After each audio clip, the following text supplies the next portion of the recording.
Morocco attributed their loss in the AFCON final to two villains. One, of course, was their opponent Senegal, particularly the coach Pape Thiaw, who staged a storm out of the pitch, only to get back on and resume the game. But that killed their concentration, so they say.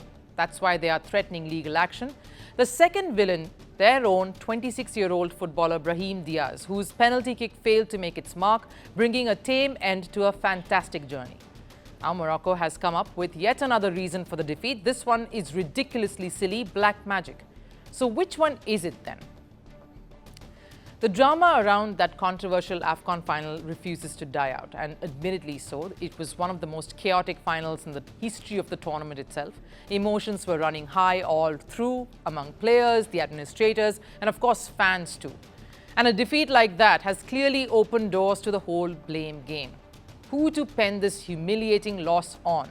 The easiest target was Senegal. They displayed unsportsmanlike behavior in a final. Yes, the CAF has suspended their coach and fined the country, but that's not dampening their celebrations. The country is ecstatic, and they should be. They just won the AFCON. So Morocco's politician has gone the extra mile, suggesting black magic.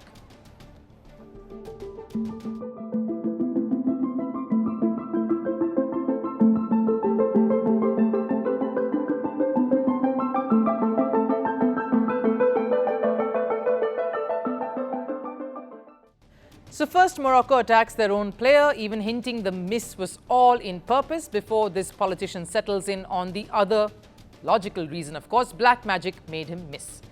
This doesn't only sound ridiculous, it is kind of a thought that shouldn't be even entertained. This is sport. It is based on skill, strategy, calculations, and of course that very small percentage called luck. All of which applies to the penalty, much that is in the center of the storm here. Brahim Diaz's attempt to Panenka the winner. Now, for that, we need to understand what's a Panenka.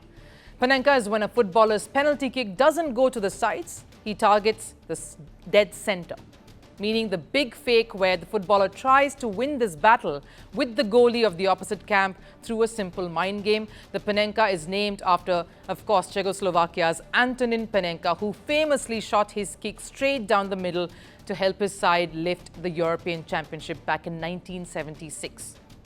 Many footballers have tried this, hence, with considerable success. Statistics say you have 78% chance of netting the penalty if you go left, 74% if you go right, and a staggering 84% if you go dead center, if you decide to Panenka it. Now, on the face of it, that's a great statistic to bank your choice on, isn't it? But here's why it isn't. One, it depends on what time of the game, the situation. When are you going to strike that penalty? What's it like out there? This attempt has so much to do about the mental aspect of the goalie, the footballer, the game itself. At that point, that all of these parameters come into the equation. Here's the other more critical reason why you cannot just go by that percentage, 84, purely because of the number of times it's happened and the success rate in there. Meaning the sample size is limited, little over 100. Of course, legends have attempted and pulled it off, like Messi, Thierry Henry, even Zinedine Zidane. So safe to say it is quite the unsafe option, though definitely an out-of-the-box one. Which brings me to the point about the black magic and the Diaz attempt. Nothing in the world can really tame a Panenka's attempt.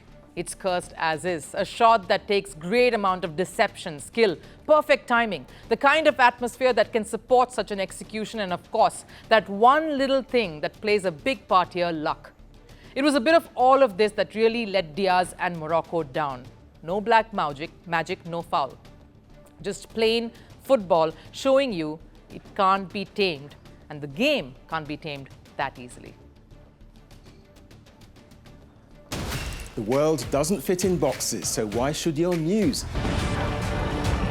From battlefields to negotiation tables, from internet outrage to real-world injustice.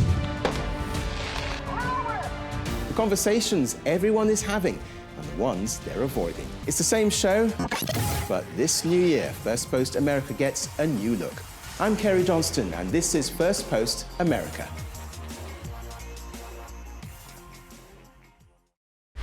Want the facts? The latest developments.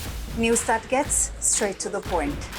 Well, we've got all three just for you. This is First Post Live, a brand new show, your window into what really matters. Don't miss it.